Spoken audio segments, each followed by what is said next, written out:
og þá segir að Helgi Seljan sé búin að kæra mig fyrir að vera eldirhellir. Hafði einhvern veginn alltaf haft á tilfinningunni að Helgi myndi reyna eitthvað svona. Þú hefði þá verið að rannsaka Helga eitthvað? Eða? Nei, við vorum búin að vera í svona samskiptum alveg frá 2019 þegar Namibíumáli kemur upp og hann leit náttúrulega bara á mig sem sakborning í því máli og hann var svona mjög investar í það mál og við vorum svona búin að vera í samskiptum. Og hvernig samskiptum?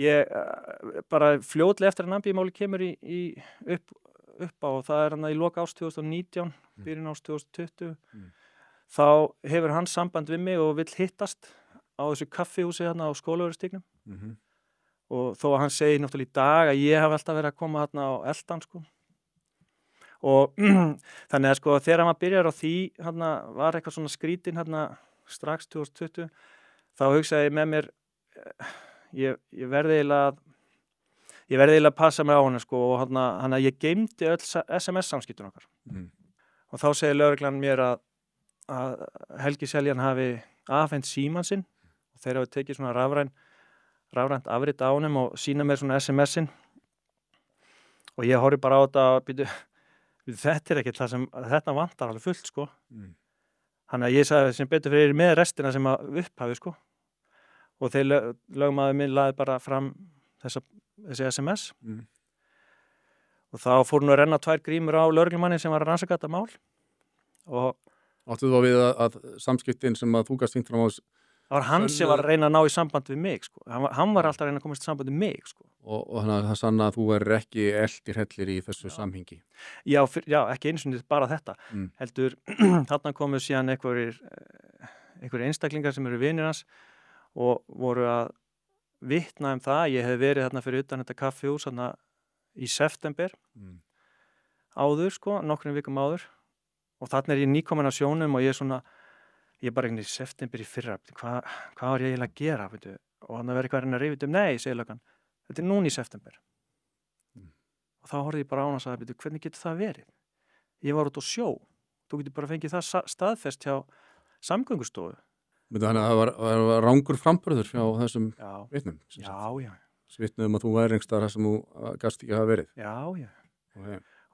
Og þetta líka sko, svo segir hann að löggan, já, við þurfum líka að biðja að fá afstöðina til nálgunarbannskröfu. Og ég horfði bara á hann, nálgunarbann? Er Helgi að fara fram á nálgunarbann?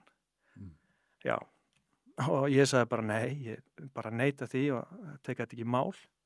Ég hef aldrei komið inn í þessa götu sem að hann býr í og þú ert búin að benda mér á því að fyrsta spurningin náttúrulega í þessari yfirheyrslu var fyrir ekki að getur sagt mér hver Helgi Seljan á heima því að ég hef ekki hugmynd um það.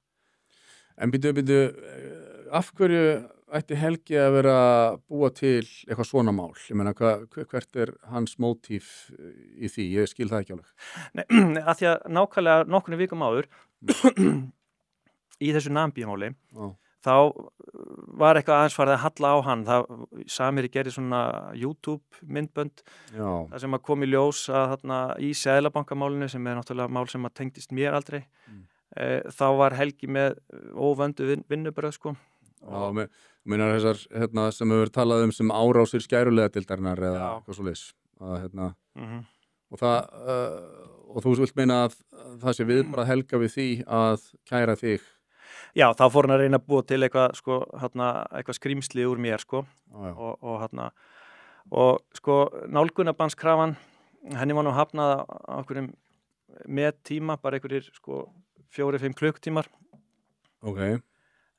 Og máli var síðan fellt niður bara nokkrum mánuðum seinna að hálfu lögreglunar Reykjavík og niðurstaðan er náttúrulega ég bara náttúrulega mun koma þessu bara niðurfellingarbréfi bara á framfæri bara, ég get látið sent þér þetta líka það stendur bara, það er ekkert sem bendir til þess að þessi menn hafi haft nokkur einustu samskipti síðustu 2 ár þannig að málið er bara fellt niður og ég kom ekkert í fjölmiðla þá ég var ekkert að garga það frá hæstu hæðum að hann hefði kært mig og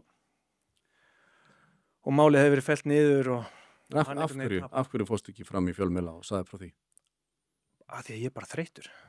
Ég veist að ég er bara það er ekki hægt að vera í þessum átökum endalaust sko. Og ég bara get ekki gert sjálfum mér það eða fjölskyldu eða vinum að vera í þessu endalaust og þetta verður bara einhvern veginn að fara að hætta og þess vegna gerði ég ekki neitt og ég fekk þá líka að vera í friði í mörg ár